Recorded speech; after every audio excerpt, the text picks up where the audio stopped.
सवाल है हमारा x square plus 6x plus 5 का गुणनखंड करना है। किसका? X square plus 6x plus 5 का। कैसे करेंगे? हमें जोड़ पे चाहिए कितने? 6x और गुने पे कितना चाहिए? 5। जोड़ पे चाहिए 6x और गुने पे चाहिए 5x, सॉरी 5। मतलब जो भी ये बाद वाली संख्या रहेगी बिना x के, बिना y, बिना z के, तो वो गुने वाली संख्या है। कौन सी? गुने वाली। और जो बीच का रहेगा जिसमें x होगा, y होगा, z होगा, a b c d कोई सा भी होगा, वो रहेगा हमारा जोड़ वाला। और जो बिना a b c d के होगा वो रहेगा हमारा गुने। तो हमें जोड़ पे चाहिए 6x और गुने पे चाहिए 5। तो इसको कैसे तोड़ेंगे? तो x square plus 6x plus 5 बराबर, मैं इसको लिखूंगा एक्स स्क्वायर। ऐसा कैसे? इस 6x को मैंने लिख दिया 5x प्लस x और 5। कुछ भी मैंने अलग लिखा है क्या? मैंने सिर्फ क्या किया, उस 6x को क्या कर दिया, 5x और x में तोड़ दिया। अब मैं अगर 5x में x जोड़ूंगा तो कितना हो जाएगा? 6। और 5 का इंटू अगर 1 में करूंगा तो कितना आएगा? 5। समझ में? मतलब जोड़ पे हमें कितना चाहिए? 6 और गुने पे कितना चाहिए? 5। अब देखो हमारे पास दो संख्याएं बन गई। कौन कौन सी? हमें क्या करना है, इसमें से और इसमें से कॉमन लेना है। क्या लेना है? कॉमन। तो क्या दिख रहा है इसमें कॉमन? 5 है क्या कॉमन? x है, तो हम x कॉमन लिया। तो यहाँ बचेगा सिर्फ x, यहाँ बचेगा 5।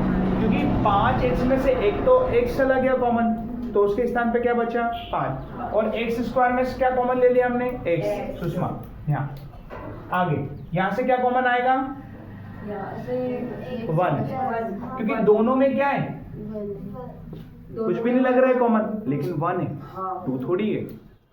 1 क्यों है? क्योंकि 1 का इंटू अगर x में करेंगे तो x आएगा। 5 में भी अगर x का 1 का इंटू करेंगे तो कितना आएगा? 5 आएगा। तो यहाँ से हमने 1 कॉमन लिया, तो यहाँ क्या बचा है? x plus 5। अब देखो यहाँ पे हमारे पास x प्लस 5, x प्लस 5, तो कॉमन क्या लेंगे? x plus 5। यहाँ क्या बचा? x plus 1। समझ में आया? और यही तो हमारा क्या है? X square plus 6x plus 5 का गुणनखंड। समझ में आया? दूसरा क्या बोला? X square minus 7x plus 12 का गुणनखंड बताना है। क्या है हमारा सवाल? X square minus 7x plus 12 का गुणनखंड कैसे निकालेंगे? अब वापस से हमें गुने पे कितना चाहिए और जोड़ पे कितना चाहिए? 7x। या तो जोड़ बोल दो या घटाओ बोल दो, समझ में है? पर इसको हम जोड़ ही बोलेंगे। हमें जोड़ पे चाहिए 7x और गुने पे कितना चाहिए? 12। तो मैं क्या करूंगा, एक्स स्क्वायर माइनस का 7x प्लस 12। मैं इस एक्स स्क्वायर को ऐसा कैसे लिखा है? इस 7x को हम ऐसे लिख देंगे 3x माइनस का 4x प्लस का 12। देखो सुनो, क्या किया हमने? माइनस 7x को क्या कर दिया? माइनस 7x को तोड़ दिया 3x और 4x, क्योंकि जब 3x और 4x को जोड़ेंगे तो कितना हो जाएगा? 7x हो जाएगा। 3 और 4 को जोड़ेंगे तो कितना हो जाएगा? 7x। और 3 और 4 का गुना करेंगे तो कितना आ जाएगा? 12। आया समझ में? समझ में आया? अब क्या करेंगे सोनाली? इसमें से और इसमें से क्या कॉमन आएगा? x। यहाँ क्या बचा? x। यहाँ क्या बचा? माइनस का 3। यहाँ क्या कॉमन लेंगे? 4। माइनस का 4। क्यों? क्योंकि इसमें से 4 आ जाएगा और 12 को भी हम लिख सकते हैं 4 इंटू 3। 12 को लिख सकते हैं कि नहीं? 12 को लिख सकते हैं कि नहीं? 4 इंटू 3 लिख सकते हैं ना? तो यहां से हमने माइनस 4 कॉमन लिया। यहाँ क्या बचा? x। यहाँ माइनस का 3 बच जाएगा। माइनस का क्यों बचा सर? क्यों बचा? क्योंकि अगर इस माइनस 4 का गुना मैं वापस से इस कोष्टक में करूंगा तो देखो माइनस 4 का x में किया माइनस का 4x, माइनस का माइनस 3 में किया तो प्लस का 12। समझ में आया? अर्पिता आया समझ में? क्या किया हमने? माइनस 4x प्लस 12 है, क्या है दीदी? Minus 4x plus 12। हमने इन दोनों पद में से इन दोनों स्थानों से क्या कर दिया, -4x कॉमन लिया, -4 कॉमन लिया, तो यहाँ क्या बचा, सिर्फ x। इस 12 में से 4 चला गया तो यहाँ क्या बचा, -3, क्योंकि इस 12 को प्लस 12 को हम अगर यहाँ लिख दें -4 इंटू -3, तो -4 और -3 का गुना कितना हो जाएगा, प्लस का 12 हो जाएगा ना।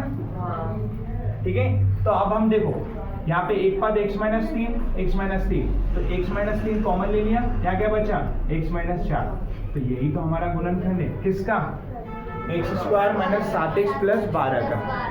समझ में आया? पक्का?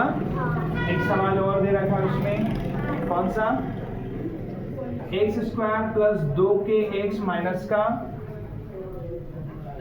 3k² है। अब सर इसको कैसे करेंगे, पहले इसको कॉपी कर लो, जल्दी कॉपी करो इसे।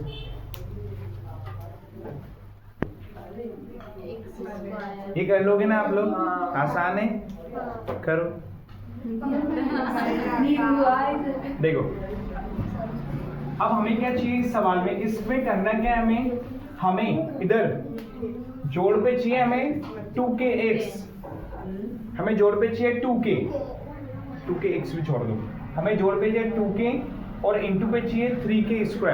क्या चाहिए, इंटू पे 3k² और जोड़ पे चाहिए 2k। तो मैं इसको ऐसे लिख देता हूँ, x² प्लस, इसको अगर मैं तोड़ूं तो ऐसे तोड़ सकते हैं, 3kx माइनस का kx माइनस का 3k²।